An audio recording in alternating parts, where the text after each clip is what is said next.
This AgVision program is made possible through the generous support of Syngenta Seeds NK brand. The results you need, the freedom to choose. And by Farms.com.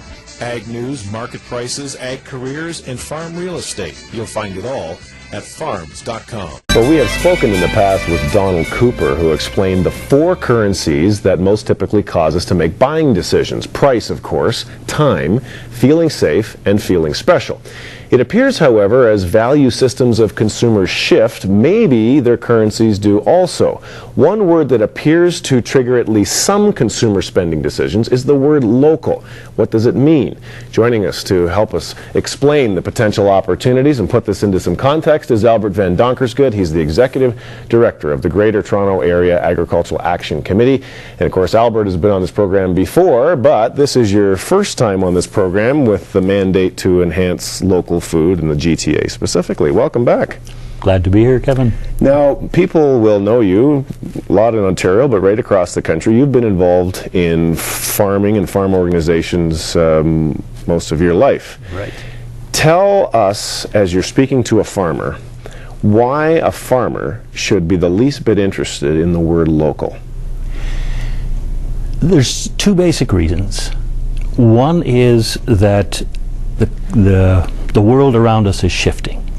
There's a whole bunch of things happening around us, like energy pricing, like the cost, our whole concern about climate change, and a whole bunch of those environmental things at some point come down to local as well, especially local food. And so one of the key things that happening to the consumer is that one of the best ways to be green, one of the best ways to be wildlife friendly, one of the best ways to be in touch with your own environment and keep your footprint in the environment small is to think local. So that's one of the first reasons why consumers are shifting towards local. The second is that there has always been a pent-up demand for local, but we've kind of ignored it in our farming business. You know, back in the 60s and 70s, we went all out with new technology and went for bulk generic commodity production, and we've poured our energy into that for the last quarter century plus, and we've kind of ignored the local food market. It's always been there, but we've kind of set it aside because we saw the future for agriculture in Ontario as being doing well on the international commodity markets.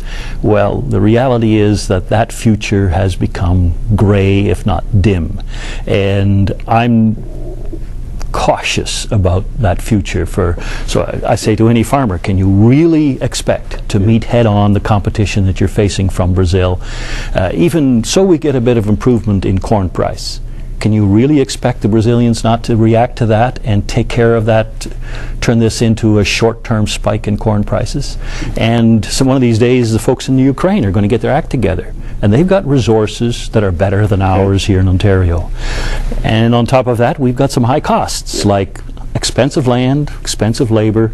How are we going to keep our costs down for a commodity-based drive? So the second reason is there's a dimmer future for bulk generic production. So both reasons are creating a bigger future for local food. Now, when we look at this again from the farmer's perspective, new ideas come out all the time, value-added, new generation co-ops, and some of them roll their eyes and go, you know, these are academics spewing forth. If you look at the word local, is there any verifiable data anywhere, Canada, US, elsewhere, where this is actually working and that it actually means something to the consumer? That's difficult to answer because there aren't good enough surveys to say that. There's some good surveys, for example, one by the Leopold Center in Iowa that has looked at various phrases describing words, and 70% will say locally grown by family farmers is their preferred choice, if it's available. And all of the surveys that are done tend to have if available attached to them, and those ifs are fairly important because consumers are finding that when they go to the grocery store, they're willing. There's a very high percentage of consumers willing to buy local, but it needs to be convenient. And in most cases, local isn't convenient. Okay.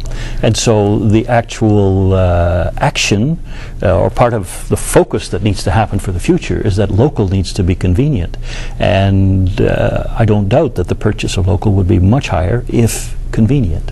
Now, if we don't have a lot of data that says that this works, why are, for instance, you mentioned you were in Britain recently, and they are seriously embracing this concept. So there's got to be some data someplace that says, you know what, this is meaningful to a consumer.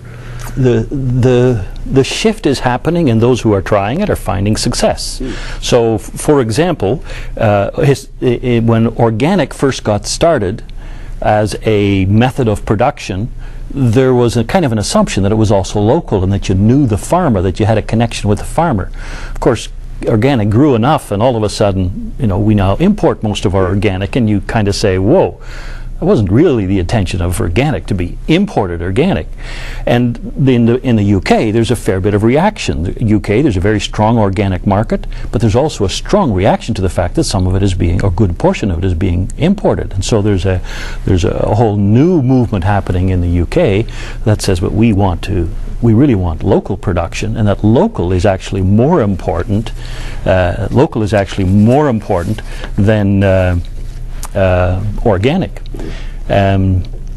At the conference we had on November the 25th at Black Creek Pioneer Village, the 4 organizations, including the GTA Agricultural Action Committee, put on a conference, and we invited Ipsos Reid to come and tell us, what do you know from your surveys over the years about consumers and local?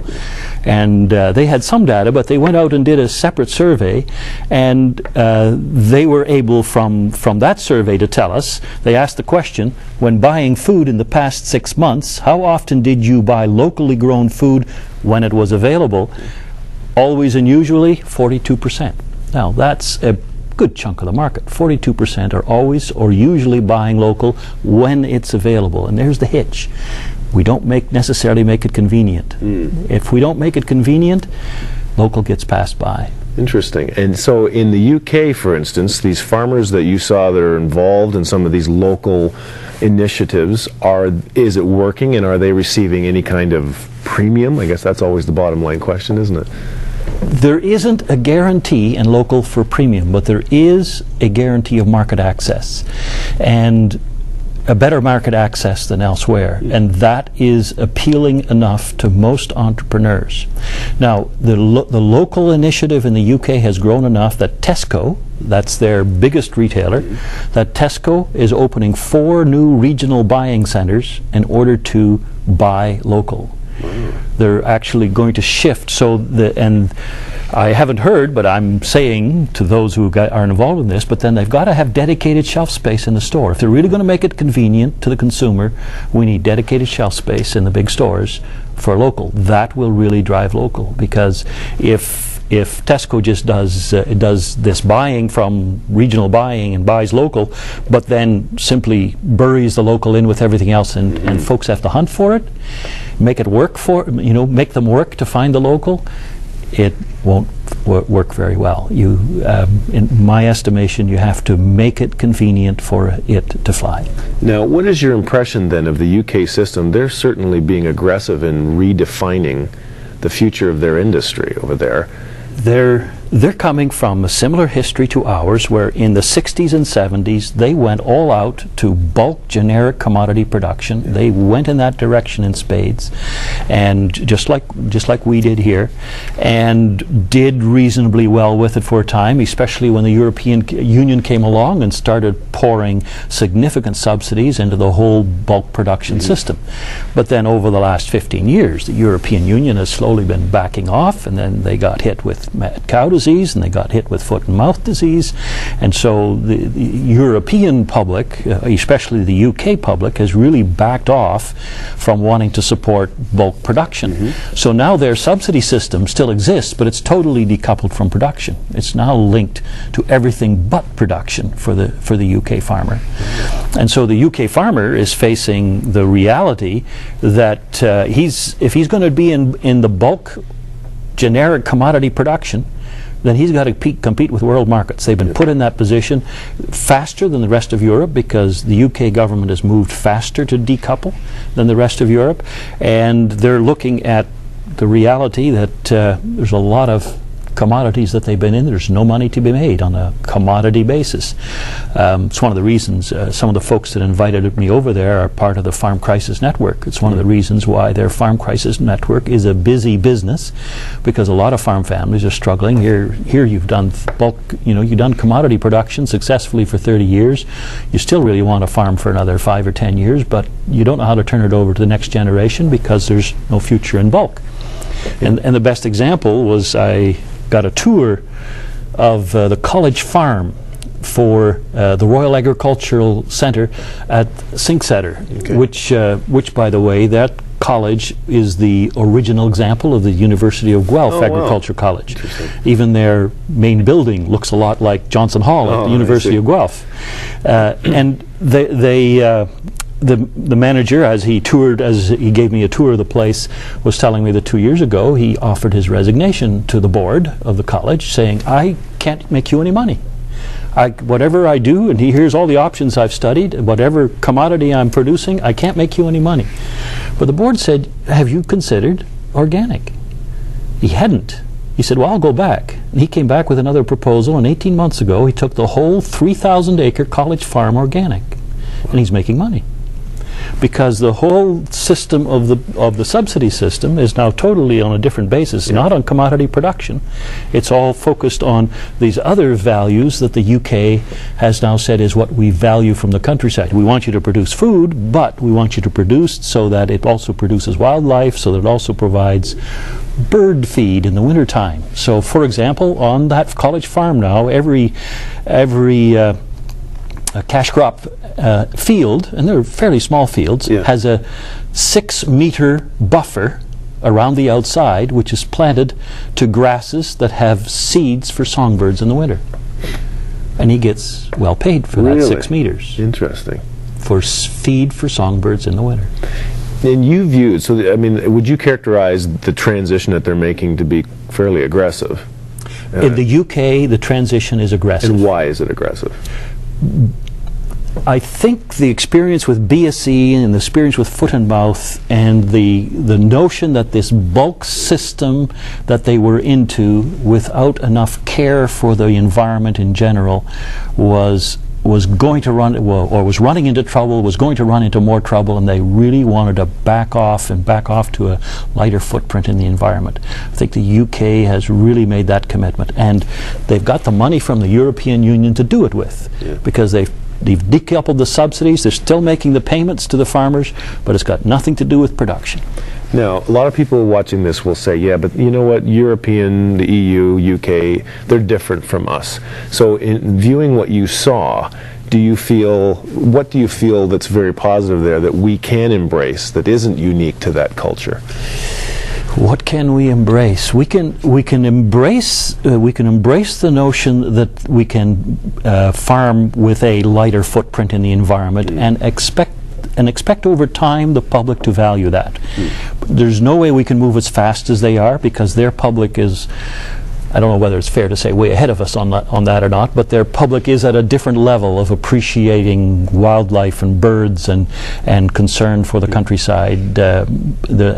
It's just the fact that they have all these walking trails in the countryside and their public access walking trails. They've got a different connection to the countryside as public than we do here. So it's difficult to say that our consumers are anywhere near theirs are. And secondly, we don't have the pot of money that the European Union has and has on the table for this, because this is what the change that they're making is big bucks. There's big bucks involved in making this change, and there's going to need to be a continuous major cash flow from the public to the farm community if this system that there's now emerging is going to survive. If the college farm at the Royal Agricultural College is going to keep doing what it's doing, it's going to need to get those fairly substantial payments, because as Charlie Hunter Smart said to me, half of his cash flow is from the public payments. Interesting.